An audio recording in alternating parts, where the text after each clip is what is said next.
Hello everyone, Mina kitchen ব্লগে তোমাদের সবাইকে স্বাগত। আশা করছি তোমরা সকলেই ভালো আছো, আমিও ভালো আছি। আর আজকে আমার রেসিপিতে থাকছে মুড়ির একটা দুর্দান্ত স্বাদের চাট রেসিপি। আর আমাদের বাঙালির ঘরে প্রায় কম বেশি আমরা সবাই মুড়ি খেতে ভালোবাসি, আর যদি বিশেষ করে থাকে একটু টক ঝাল চটপটা রেসিপি। তাহলে চলো বন্ধুরা, তোমরা দেখতে থাকো আজকের এই মুড়ির চাট রেসিপি।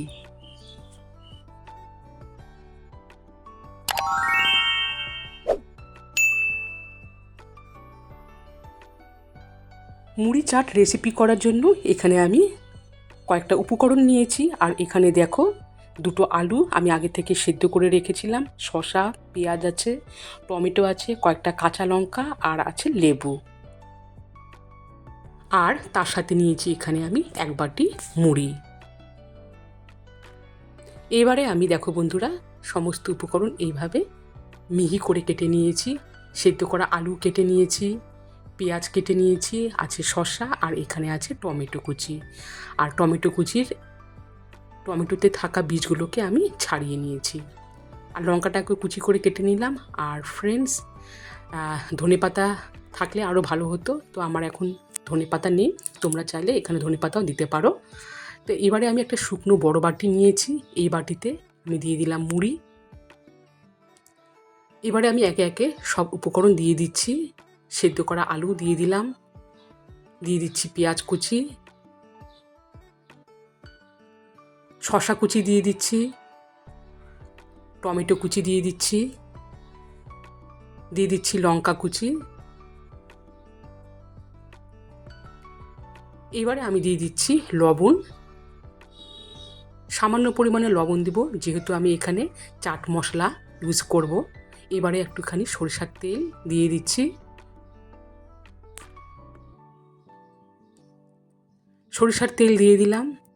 এরপরে এখন আমি দিয়ে দিচ্ছি চাট মশলা। তোমরা লবণ আর চাট মশলাটাকে কিন্তু ব্যালেন্স করে এখানে দেবে। লবণের পরিবর্তে তোমরা এখানে বিট নুনও দিতে পারো। আর এখানে দেখো বন্ধুরা, এখানে আছে আচার। তোমরা দোকানের যে কোনো আচার এখানে দিতে পারো, যে কোনো আচারের তেলও এখানে দিতে পারো। তো গাইস দেখো, এখানে আমি আচার দিয়ে দিচ্ছি।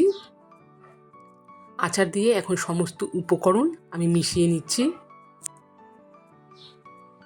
সমস্ত উপকরণ ভালো করে মেশানোর পর সবার শেষে এখন আমি দিয়ে দিচ্ছি লেবুর রস। আর এই রেসিপিটা কিন্তু তোমরা যখন খাবে তখনই একদম টাটকা অবস্থায় খেয়ে নিবে, আর না হলে কিন্তু মুড়িগুলো একদম চিপসে যাবে, আর এই রেসিপিটা খেতেও ভালো লাগবে না। সো গাইজ দেখো, এই চাট রেসিপিটাও রেডি। কালারটাও বেশ সুন্দর হয়েছে, তোমরা দেখে বুঝতে পারছো। আর খুব চটজলদি একটা টিফিন রেসিপি মুড়ির। তাহলে আজকে মুড়ির এই চাট রেসিপিটা হয়ে গেল। এইবারে একটা বাটিতে আমি এখন সার্ভ করব। এইভাবে তোমরা মুড়ির একটা চটজলদি রেসিপি বাড়িতে তৈরি করে নিতে পারো। তাহলে হয়ে গেল এই রেসিপিটাও। এবারে আমি চামচ দিয়ে এইটাকে এখন আমি পরিবেশন করছি। তাহলে বন্ধুরা, আজকের এইটা মুড়ির চাট রেসিপিটা কেমন হয়েছে? আশা করছি আজকের এই রেসিপিটা তোমাদের অবশ্যই ভালো লেগেছে। সো গাইস, আর কি বলবো, প্রতিদিন প্লিজ যারা এখনও আমার চ্যানেলটিকে সাবস্ক্রাইব করোনি, সাবস্ক্রাইব করে দিয়ে পাশে থেকো। আর চটজলদি একটা পেট ভরা নাস্তা তোমরা বাড়িতে অনায়াসেই এটা কিন্তু করে খেতে পারো, ভীষণ ভালো লাগে খেতে। তাহলে আজকের মতো এই পর্যন্তই। আবারও দেখা হবে অন্য এক রেসিপির সাথে। সবাই ভালো থেকো, সুস্থ থেকো, টাটা।